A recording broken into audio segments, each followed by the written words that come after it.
कांवड़ी उठाऊंगा मैं गंगा घाट से, लेके चले आऊं बड़े ठाठ बाट से। ओए कांवड़ी उठाऊंगा मैं गंगा घाट से, लेके चले आऊं बड़े ठाठ बाट से। गैल गैल चले पूरा रेला भोलेनाथ का, गैल गैल चले पूरा रेला भोलेनाथ का। झूम झूम झूम झूम झूम झूम नाचू आया मेला भोलेनाथ का, झूम झूम नाचू आया मेला भोलेनाथ का। नमस्कार, आप सभी दर्शकों का मैं बहुत बहुत स्वागत करती हूँ एक बार फिर से हमारे इस बहुत खास कार्यक्रम सुर संगीत और संस्कार में। मैं हूँ आपके साथ नेहा सर्वेश शुक्ला। अब तक आपने बहुत सारे लोगों को देखा होगा, बहुत सारे सिंगर्स के साथ मैंने आपकी मुलाकात कराई इस वाले शो पर, लेकिन आज एक ऐसे धाकड़ छोरे से हम आपकी मुलाकात कराएंगे जिन्होंने बचपन से ही सोच लिया था कि कुछ करना है तो सिर्फ संगीत, जीना है तो सिर्फ संगीत। मैं आपकी मुलाकात कराने जा रही हूं उनसे जिनके भजनों ने, जिनके गानों ने रातों रात धूम मचा दी। हमारे साथ मौजूद हैं हरजीत दीवाना जी। नमस्कार, बहुत बहुत स्वागत है आपका। नमस्कार सभी संस्कार चैनल और सत्संग देखने वालों को मेरी तरफ से नमस्कार, जय माता दी। अच्छा, सबसे पहले ना मैं आपके नाम को थोड़ा सा समझना चाहूंगी कि हरजीत तो ठीक है, बट ये दीवाना जो लगाया है ये वाकई में सरनेम है या दीवानगी गीतों को लेकर थी, गानों को लेकर थी, इसलिए लगा लिया? है दीवाना जो सरनेम नहीं है, सरनेम तो कलेर है। अच्छा। पर जिंदगी में कभी हारा कभी जीता, इसी हार जीत ने हर जीत को दीवाना बना दिया। क्या बात है। तो ये टाइटल किसने दिया आपको, खुद ही लगाया? नहीं, मैंने खुद नहीं लगाया।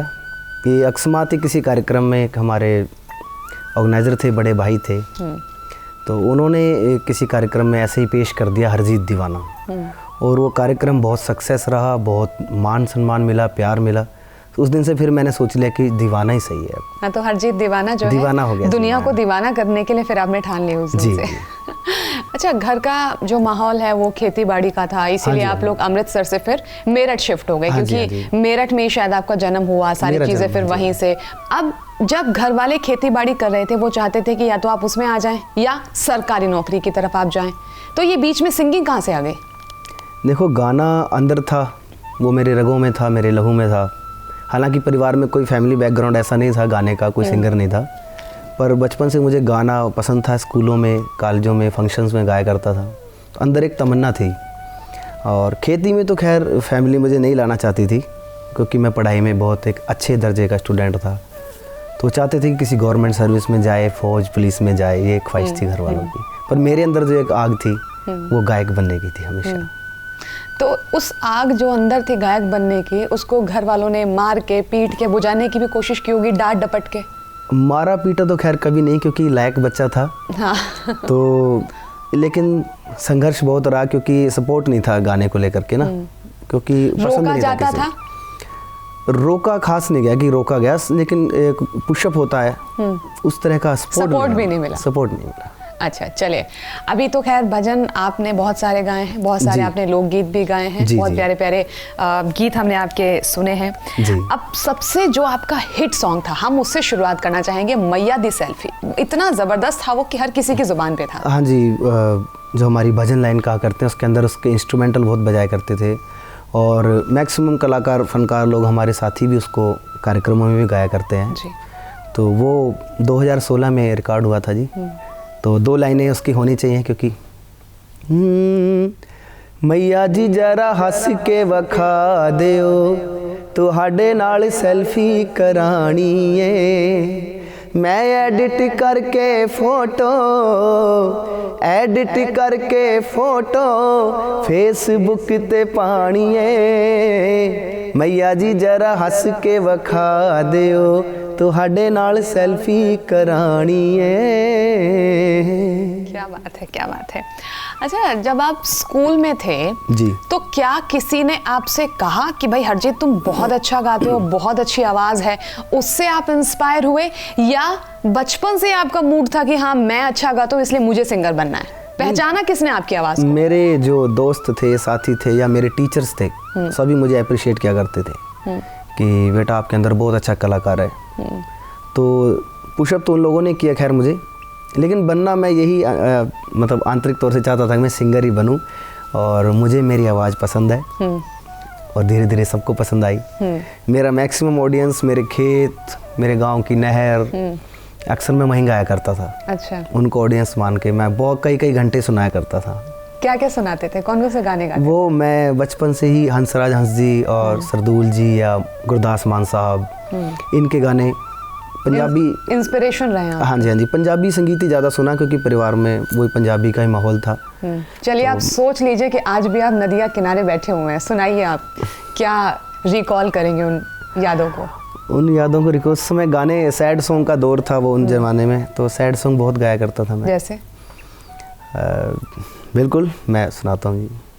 तेरे सज्जेरे सहेड़ियां दी होवे सदा खैर, तेरे शहर नू सलाम असी कर चले आ, जे तू जिंदगी गुजार लेंगी साडे तो बगैर, दस असी केड़ा तेरे बिना मर चले आ, दस असी केड़ा तेरे बिना मर चले आ। क्या बात है, तो मेरठ की हवाएं भी ना पक्का आ गई होंगे यहाँ पे आपके गीतों को सुनने के लिए। वो बिल्कुल जी। अच्छा, अब मैं ये भी पूछना चाहूँगी क्योंकि बहुत छोटी सी उम्र से ही आपने गाना भी शुरू कर दिया जी। 2005 में शुरुआत हुई, 2007 में आपने प्रोफेशनल गाना शुरू कर दिया। क्लासिकल भी आपने सीखा? हाँ जी, थोड़ा सीखा है जी मैंने संगीत में प्रभाकर की डिग्री की है प्रयाग संगीत समिति से, और कुछ समय में सत्य प्रकाश मिश्रा जी हमारे क्लासिकल के उस्ताद हैं, उनसे सीखा कुछ समय। और फिर भक्त दयानंद प्रजापति जी बहुत अच्छे भजन गायक हैं, बड़े अच्छे राइटर हैं, उनके मैंने भजन भी गाए जी। उनकी संगत में रहा काफ़ी समय, उनके साथ मैंने कार्यक्रम भी किए कई साल, उनसे बहुत कुछ सीखा। वो मेरे गुरुजी हैं संगीत के। अच्छा, चलिए, फिर उसके बाद आपने MA किया और B.Ed हाँ जी, साथ साथ एकेडमिक मैं जरूर करता रहा क्योंकि एक आस थी कि कहीं गवर्नमेंट सर्विस में भी चले जाएंगे साथ साथ, तो इस करके। अच्छा, मतलब कुछ ना कुछ डाउट था कि अगर सिंगिंग में करियर नहीं बन पाया तो एटलीस्ट एक ऑप्शन रहेगा। एक वो प्रेशर भी था फैमिली का भी थोड़ा कि भाई पढ़ाई भी जारी रखनी चाहिए, शायद कहीं लग जाए, तो उसी शायद के चक्कर में MA हो गया, फिर B.Ed किया मैंने। चलिए, B.Ed इन्होंने क्यों किया ये मैं आपको भी थोड़ी देर में बताऊंगी, लेकिन उससे पहले मैं एक भजन आपका सुनना चाहूंगी, मेला भोलेनाथ का, जो संस्कार पे भी बहुत पसंद किया गया है। हाँ जी, संस्कार पर वो भजन हमने रिकॉर्ड किया है, उसको लिखा था रंजोत जी ने, और म्यूजिक संस्कार चैनल का ही है। कांवड़ के समय का भजन था तो उसी फ्लेवर में था वो। दुनिया कहे से मैं सुचेला भोलेनाथ का, दुनिया कहे से मैं सुचेला भोलेनाथ का, झूम झूम झूम झूम नाचूं आया मेला भोलेनाथ का, झूम झूम नाचूं आया मेला भोलेनाथ का। चलिए, अब जो मेरी बात अधूरी रह गई थी ना वो B.Ed वाली, उसको मैं भी पूरा कर देती हूँ। अच्छा, कहते हैं ना कि एक हस्बैंड की बहुत अच्छी बात होती है कि वो अपनी वाइफ के सपनों में पंख लगाए और अपनी वाइफ के साथ कदम से कदम मिलाकर चले, और यही सब कुछ किया था हरजीत जी ने, क्योंकि हरजीत जी की जो पत्नी है वो गवर्नमेंट सेक्टर में है, टीचर हैं, तो इसीलिए इन्होंने सोचा कि मैं B.Ed कर लेता हूँ, दोनों लोग टीचर बन जाएंगे और आराम से अपनी जो है लाइफ सेटल हो जाएगी। हाँ जी, तो सन 2011 की बात है, उस समय वो BTC कर रहे थे, तो मैंने B.Ed कर लिया फिर उसी दौर में कि चलो हो सकता है शायद दोनों टीचर बन जाएंगे और एक ही जगह पोस्टिंग भी मिल जाती है जब दोनों एक ही पेशे में होते हैं एक जगह। चलिए, अब आपका एक भजन हम और सुनना चाहेंगे जो आपने गाया है, माधे मंदिरा ते मेला रोज ही लगिया रहता है। हाँ जी, ये भजन की थोड़ी सी एक छोटी सी स्टोरी है। अक्सर मैं एक भजन गाया करता था जगरातों में मास्टर सलीम जी का, मेला मैदा आउंदा है हर साल, बहुत ही एक खूबसूरत भजन है, हर जगह गाया जाता है। तो मैं वैष्णो देवी दर्शन करने हम लोग गए, साथ में कोई दोस्त लोग थे, तो अर्धकुंवारी पे बाहर सीढ़ियों पे बैठ के हम चाय पी रहे थे कैंटीन के बाहर, तो इतनी भीड़ बेशुमार, और जो गुफा थी अर्धकुंवारी की उसके दर्शन करने के लिए भी 2 दिन का वेटिंग टाइम था। मैंने महसूस किया, मैं कहा मेला साल बाद नहीं, मेला तो यहाँ पे रोज़ है।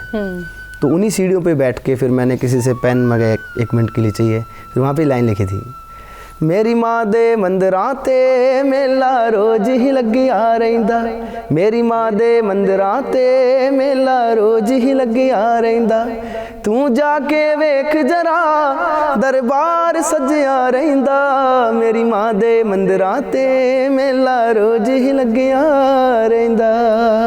क्या बात है कि वो कहते हैं ना कि मौके से भी सुरों को पकड़ लेना और आपके आसपास जो घट रहा है, क्योंकि एक अच्छी आर्टिस्ट की ना एक्चुअल में पहचान ही यही होती है कि जो आपके आसपास हो रहा होता है, जो हम अपनी आंखों से देखते हैं ना, उसको हम संगीत में बदल लेते हैं, उसको फिर दुनिया के सामने दिखाना, दुनिया के सामने प्रेजेंट करना। और खैर इनके तो बहुत सारे भजन आप लोगों ने देखे और सुने ही होंगे।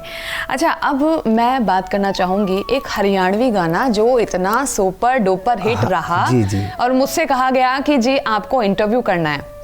पता है आपको सबसे पहले लाइन मुझसे क्या बोली गई कि राजी बोल जा जिन्होंने गाया है ना, जी। उनका आपको इंटरव्यू करना है फटाफट से। हाँ, मैंने YouTube किया, वो गाना मैं लगातार सुन रही हूँ और आपके भजनों को भी। जी। राजी बोल जा सुपर डुपर हिट रहा है जी। हर किसी की जुबान पर है, मिलियंस ऑफ मिलियंस में उसके व्यूज हैं। ये गाना मिला कैसे? ये गाना लॉकडाउन की मेहरबानी है। ना लॉकडाउन लगता, ना घरों में बैठते, ना इतना हम विचारते। तो एक हमारे मित्र हैं राजीव अजनबी जी, बड़ा अच्छा लिखते हैं, काफ़ी भजन उन्होंने लिखे हैं, बहुत भजन लिखे हैं सभी आर्टिस्टों के लिए। तो वो भी कोई हरियाणवी गाना करना चाह रहे थे और मैं भी हरियाणवी गाना गाना चाहता था, क्योंकि लॉकडाउन का टाइम था, फ्री थे हम आर्टिस्ट लोग, कार्यक्रम नहीं थे। तो फिर हमने ऐसे ही फ़ोन पे बातचीत हुई, फिर मिले तो कुछ गाने चुने, उनमें से गाना राजी बोल जा मैंने सेलेक्ट किया और फिर हमने इसके रिकॉर्ड किया। और ये गाना फिर 7 नवंबर 2020 में रिलीज़ हो गया था, लेकिन ये जो हिट हुआ करके 2021 में अप्रैल में आके इस गाने को पंख लगे और हरजीत दीवाना की ज़िंदगी में एक बड़ा गाना आया। क्या बात है, तो वो गाना भी सुनना चाहेंगे हम? बिल्कुल जी। जो जिस लाइन की दुनिया फ़ैन है मैं उससे शुरू करता हूँ। सबसे ज़्यादा इंस्टाग्राम पे रील बनी इस गाने के ऊपर, हर किसी के फ़ोन में, हर किसी के दिल में है। मेरे जिगर का छल्ला तू मेरी जान रे, तेरे ऊपर तय कर दूं सब कुछ कुर्बान रे, हो मेरी नाजुक कली रे, मेरी नाजुक कली, मैं तेरी ला दूं पजेब, राजी बोल जा, होए राजी बोल जा जली, मैं तेरी ला दूं पजेब, राजी बोल जा। क्या बात है, राजी बोल गई है दुनिया। बहुत सुंदर, बहुत सुंदर।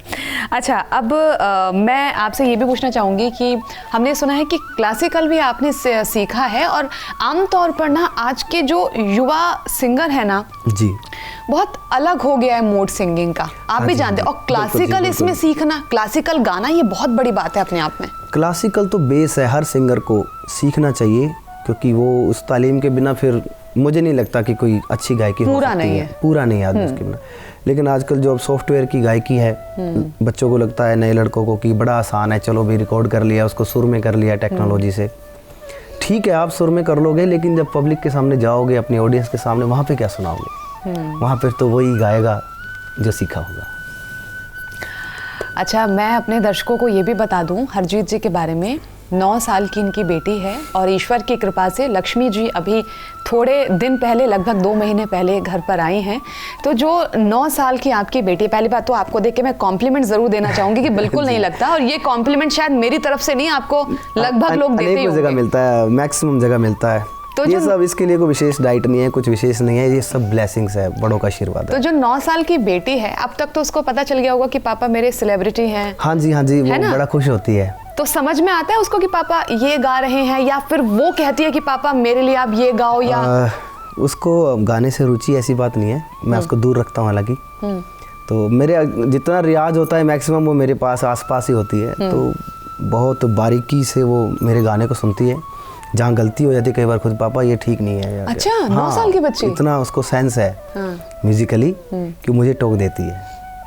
तो ऐसा कुछ हुआ है कभी कि वो कभी फरमाइश करती हो? घर में तो वैसे होती होगी फरमाइश। हाँ जी बिल्कुल, कई बार फरमाइश कर देती। मैं उसके लिए एक लाइन गाया करता हूँ, अक्सर कार्यक्रमों में भी जिक्र करता हूँ कि हमें तुमसे प्यार कितना ये हम नहीं जानते, मगर जी नहीं सकते तुम्हारे बिना।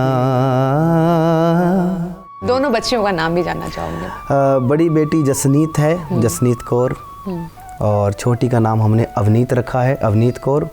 और मैंने उसका प्यार से घर का नाम राजी रखा है, क्योंकि जब से वो हमारी ज़िंदगी में आई है, राजी बोल जाए एक बड़ा गाना हिट हुआ, तो मैंने उसका नाम निकनेम घर का राजी रखा। छोटी वाली का? हाँ जी, हाँ जी। अच्छा, अपने आने वाले कुछ प्रोजेक्ट्स के बारे में हमें बताइए, क्या कुछ विशेष? आने वाले कुछ भजन हैं जो रिकॉर्डेड हैं, और कुछ रिकॉर्ड हो रहे हैं संस्कार चैनल के साथ में जी। और कुछ मेरे गाने हैं हरियाणवी, कुछ पंजाबी, सब जो उनके अंदर जितने भी जोन है उसमें मेरे गाने लगभग रेडी हैं, आ रहे हैं, चल रहे हैं मार्केट में। चलिए, तो अभी आने वाले वक्त में हमें काफ़ी कुछ सुनने के लिए, जी, देखने जी, के लिए बिल्कुल। मिलेगा, लेकिन अभी मेरा मन कर रहा है कि मैं आपसे वो वाला भजन सुनूं जिसमें जो आपने गाया है, तेरे हाथ भक्ता दी डोर। हाँ जी, ये बहुत पहले लिखा था मैंने, करीब 2007 के करीब। ये तो शुरू से लिखने का शौक़ रहा है, परमात्मा ने मुझे ये हुनर भी बख्शा, लिखना भी। भजन गाने अधिकतर मैंने अपने लिखे बहुत गाए हैं, तो ज़िंदगी की डोर तो उसके हाथ में है, तो उसको मैंने शब्दों में पिरोया था कि तेरे हाथ भगतां दी डोर नी अंबे रानी, तेरे हाथ भगतां दी डोर, चरनी लगा ले अपना बना ले, टुटना जे दिल कमजोर, तेरे हाथ भगतां दी डोर नी अंबे रानी, तेरे हाथ भगतां दी डोर। ये टाइटल भजन था जी मेरी एल्बम का। एक भजन और है, मैया जी दे दो डेट। हाँ जी, ये शुरू से मेरी एक वो रही है कि मैंने मैया दी सेल्फी गाया, फिर उसके बाद मैया जी दे दो डेट, इस तरह के लफ्ज़, अंग्रेजी शब्द कोशिश की है पिरोने की, ताकि जो हमारा यूथ है, यूथ भजन से जुड़े, कनेक्ट हो सके। और इसको मैंने हम देखा हमेशा कि बहुत एक वार में एक रेस्पॉन्स मिलता है जब ये भजन हम गाते हैं, यूथ एकदम से इसमें इंटरेक्ट हो जाता है। तो इस तरह की शब्दावली, ये भजन मेरे गुरुजी दयानंद प्रजापति जी का लिखा हुआ है। तो वो है जी, मैया जी दे दो डेट, मैं उस दिन खुला रखूँगा गेट, हमारे घर कब आओगी, हमारे घर कब आओगी, माँ सेठों की भी सेठ, मैं वो दिन करूँगा सेलिब्रेट, हमारे घर कब आओगी, हमारे घर कब आओगी।